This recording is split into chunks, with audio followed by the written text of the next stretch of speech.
ओम नमो भगवते वासुदेवाय. नमस्कार. आपण मुद्रांमधील 5 तत्वांविषयी माहिती घेत होतो. या 5 महाभूतांचे शी निगडित असणारी आपली 5 आध्यात्मिक चक्र आहेत, ज्यांना कुंडलिनीची चक्र देखील म्हटलं जातं. या 5 चक्रांमध्ये सर्वात पहिला आहे मूलाधार, स्वाधिष्ठान, मणिपूर, अनाहत आणि विशुद्ध. यामध्ये क्रमशः पृथ्वी, आप, तेज, वायू, आकाश अशी तत्व निगडित आहेत. या तत्वांना प्रेरणा देणारी जी बोटं आपण यापूर्वी पाहिली आहेत, ती बोटं म्हणजे या उजव्या हाताची ही 5 बोटं जर आपण पाहिली तर आपल्याला लक्षात आहे की हे पृथ्वी तत्व, हे आप तत्व, हे तेज तत्व, हे वायू तत्व आणि हे आकाश तत्व. आता ह्यांना प्रेरणा देणारं आणि सक्रिय करणारं असं एक बीज अक्षर किंवा बीज मंत्र आपल्या परंपरेमध्ये सांगितलेलं आहे. त्याविषयी आपण माहिती घेऊया. आणि या 5 तत्वांच्या वर असणारं जे एक आज्ञाचक्र आहे, ते म्हणजे आपण आपल्या कपाळावर जिथे कुमकुम तिलक धारण करतो ते आज्ञाचक्र. त्याचा देखील ओमकार हा बीजमंत्र आहे. आपण पाहणार आहोत या 5 तत्वांमध्ये आपण कशा प्रकारे सक्रियता सकाळी उठल्याबरोबर आणली तर आपल्या जीवनामध्ये कसा मोठा सुपरिणाम दिसून येतो.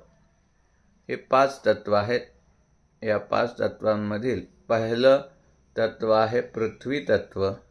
ह्या पृथ्वी तत्वाला दुसऱ्या हाताच्या पृथ्वी तत्व आणि तेज तत्व यांच्यामध्ये पकडून आपण त्याचा बीज मंत्र असलेला लम हा उच्चार केला की त्या तत्वाचे संतुलन आणि इतर तत्वांशी समन्वय साधण्यास सहाय्य होते.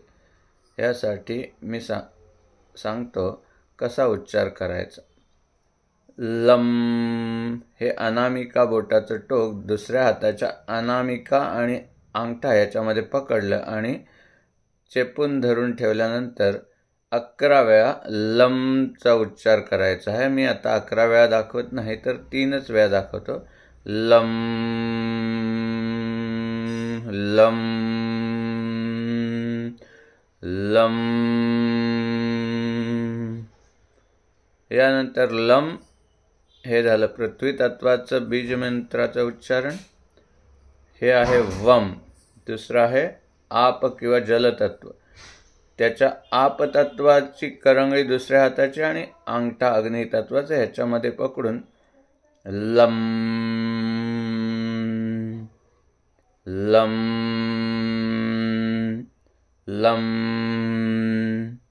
अशा प्रकारे 11 वेळेला उच्चारण करावं. पृथ्वी झालं, आप झालं. आता तेज तत्व दुसऱ्या हाताचा अंगठा आणि हे वायू तत्वाच्या बोटाचा मधला भाग असं मिळून वम. नंतर रम.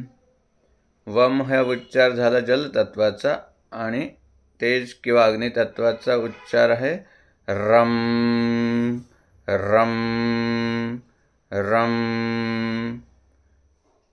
हे झालं मणिपूर चक्रामधला रमचा उच्चार आहे. याच्याने आपलं मणिपूर चक्र जागृत होईल, सक्रिय होईल, समन्वय करेल. रम. यानंतर अनाहत चक्र हे वायू तत्व. हे आपल्या छातीच्या जवळ असतं. त्याला अनाहत चक्राला आपण हे वायुतत्वाशी उजव्या हाताच्या तर्जनीला, डाव्या हाताची तर्जनी आणि अंगठा याच्यामध्ये पकडून यम यम यम असं 11 वेळेला उच्चारण करायचं. यानंतर आहे विशुद्ध चक्र, जे आपल्या कंठाशी म्हणजे गळ्याशी असतं. हे विशुद्ध चक्र आहे. त्याच्यासाठी दुसऱ्या हाताचं मधलं बोट आणि अंगठा याच्यामध्ये विशेषतः ते बोट पकडायचं, बोटाचं टोक, आणि हम हम हम हम असा उच्चार करावा. हे मूलाधार, स्वाधिष्ठान, मणिपूर, अनाहत आणि विशुद्ध चक्रापर्यंतचे समन्वय, संतुलन आणि सक्रियता झाल्यानंतर आपण ह्या अंगठा आणि हे तर्जनी याच्यामध्ये हा जो एक नरम भाग असतो त्याच्यामध्ये दुसऱ्या हाताच्या अंगठा आणि तर्जनी यांनी दबाव देऊन, अशा प्रकारे दबाव देऊन ओम ओम ओम असं उच्चारण करावं 11 वेळा. अशा प्रकारे आपण आपल्या व्यक्तिमत्वामधील 5 तत्व आणि 5 आध्यात्मिक चक्र जागृत करून त्यावरील आज्ञाचक्र, जेथे आपल्या गुरुतत्वाचं स्थान असतं, तर ते आपण जागृत करतो आणि आपलं जीवन एका अनुशासनामध्ये तसंच सतत प्रगतिशील आणि सफलतापूर्ण राहतं. यासाठी हा अभ्यास दिवसातून सकाळी प्रातर्विधी आटोपल्यानंतर एकदा करावा, तसंच रात्री झोपण्यापूर्वी केल्यास अधिक उत्तम. धन्यवाद. नमो नमः.